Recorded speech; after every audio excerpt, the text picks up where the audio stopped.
We're here today with another episode in Tips for Parents. I have a special guest today, Susan Hopp, and we're going to talk a little bit about what to expect when students come home for the holidays. Hello, Susan. Hey, Debbie. Seems like we were just here talking about the entire semester, and here we are, Thanksgiving. It does. The semester has flown by. It always does. And whether students are coming home for the first time for Thanksgiving, or some of them may not until Christmas, True. That too will be upon us before we know it. So I thought this would be a great opportunity for us to talk about family dynamics and expectations and what may be different now that students are coming home for the first time in what may be 3 months or more. Well, it's always an interesting weekend. I think one of the most interesting things is the clash of schedules. Parents are super excited to have their child, student home for 4 full days and can plan activities for the family, and the student wants to see his or her high school friends and hang out, and oftentimes that takes a little negotiation. So I think the best thing to do is map it out ahead of time so there aren't disappointments during the long weekend. Great. So sort of set those expectations in advance on both sides, I suppose. Yeah, just sort of come up with a compromise. Because I think students bounce back and forth between they're so excited to see their family, but they're also really excited to see their friends and compare notes, what happened at my school versus what's going on at their school. So it's an exciting time. And talking about schedules, you're talking about how to plan the chunks in the day, but I know we have a college student off at college, and her schedule looks very different than the schedule in the rest of our household these days in terms of being a real night owl. So what might families expect in that way? Well, it depends. Now, one of the things that's important about this weekend is students are coming back to face final exams.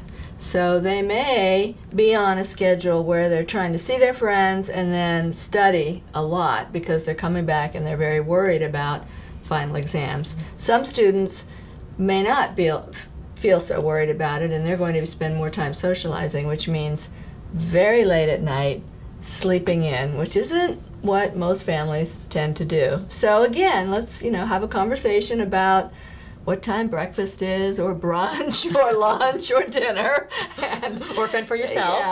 Or no scheduled meals together at all.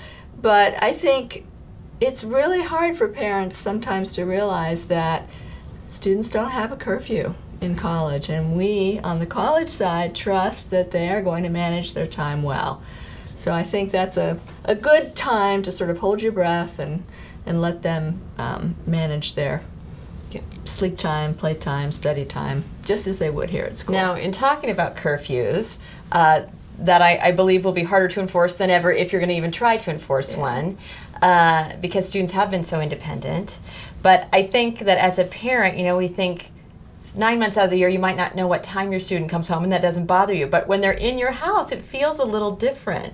So you've had 3 daughters come home from college. And the way we worked it was I just wanted to know where they were, and I wanted a phone call or a text about the time that they expected to come home. And the reason was I just worry about the things parents worry about, car accidents, the things that are not in their control. And that works fairly well. They just needed to let us know where they were and what time they were planning to come home. And most students do respect their parents and don't want to put them through unnecessary worry. Sure. Parents are primed to worry, so we always try to say, just let us know, and then we won't spend our time worrying about what you're doing. Good tip from a seasoned parent. Yeah.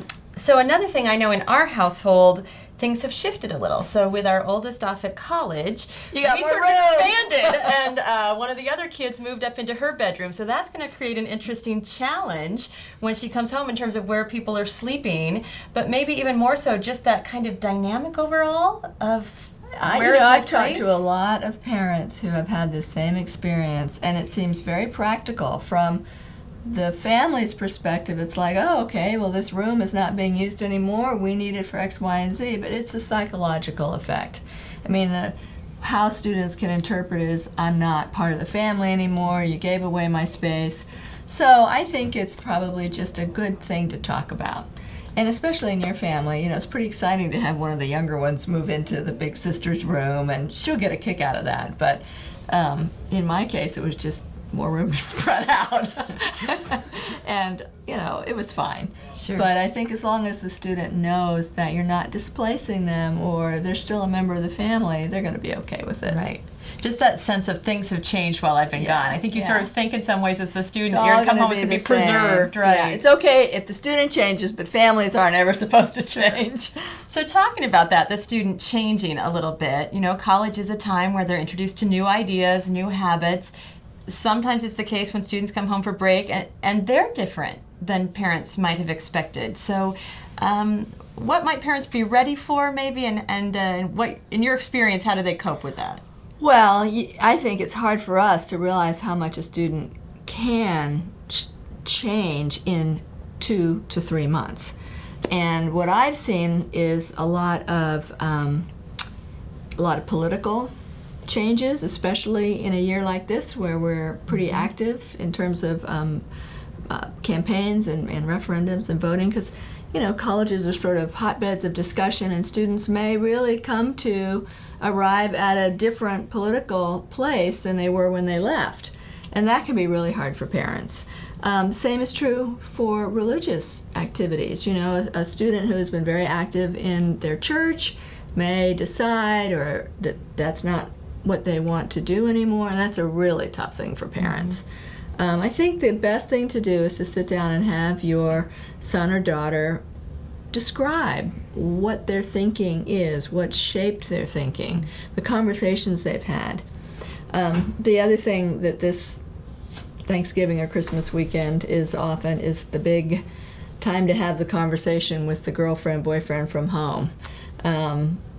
Many times, 2 students who had a dating relationship in high school swear that they're going to continue this through college, and Thanksgiving, Christmas is usually when things unravel if they're going to. So it can be highly emotional, and for families, I think the only thing you can do is provide support in that arena.